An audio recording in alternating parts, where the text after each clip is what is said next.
নমস্কার, আমি অ্যাস্ট্রোলজার শ্রী অজয়। বশীকরণ বশীকরণ বশীকরণ, এই বশীকরণ নেশায় সবাই এখন আসক্ত। 18 বছর থেকে নিয়ে 80 বছর সবাই কিন্তু এই বশীকরণের মধ্যে যুক্ত হয়ে গেছে, কারণ পরকীয়ায় লিপ্ত। আদৌ কি সবার জন্য বশীকরণ কার্যকারী? আমার মনে হয় না।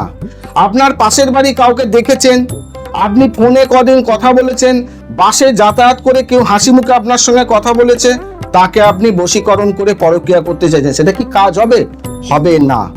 আপনার সম্পর্কের মধ্যে যুক্ত, ভালোবাসার মধ্যে আপনি রয়েছেন, দাম্পত্য জীবনে রয়েছেন, আপনার প্রেম ভালোবাসার মধ্যে রয়েছেন, আপনজন আপনার কাছে রয়েছে, কিন্তু তৃতীয় ব্যক্তি যুক্ত হয়ে যাচ্ছে, সেইখানে কিন্তু বশীকরণ 200% কাজ হবে।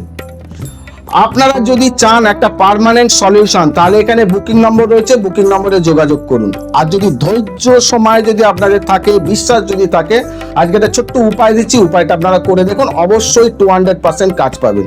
কি করবেন? পঞ্জিকাতে দেখে নেবেন 7ই নক্ষত্র বৃহস্পতিবার কোন দিন পড়েছে। 7ই নক্ষত্র বৃহস্পতিবার দিন কোন দিন পড়েছে, সেই দিন ঠিক 12টার সময়, দুপুর 12টার সময় নিঃশ্বাস বন্ধ রেখে পার্টনারের নাম 45 বার বলে আপনি ওই গাছের শেকড় তুলবেন। তুলে দুধ, গঙ্গাজল ও মধু দিয়ে ভালো করে ধোবেন। ধুয়ে এটা সাদা কাগজের মধ্যে পার্টনারের নাম লিখবেন। লিখে ভালো করে এটাকে মুড়বেন। মুড়ে নিজের বালিশের তলায় 27 দিন যাবত রেখে দিন।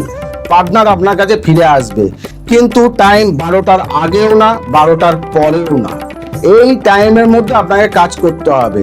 যদি না করতে না পারেন, তাহলে কিন্তু কাজ হবে না। টাইমটাকে দেখতে হবে। আর যদি মনে করছেন আপনি একটা পার্মানেন্ট সলিউশন চাইছেন, লং টাইমের জন্য জীবনটাকে ঠিক জায়গায় নিয়ে যেতে চাইছেন, তাহলে আপনি যোগাযোগ করুন।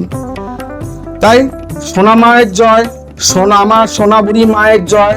আমার অনুষ্ঠান যারা দেখছেন সবার যাতে সুস্থ কামনা করি। আজকে এখানে বিদায় জানাই।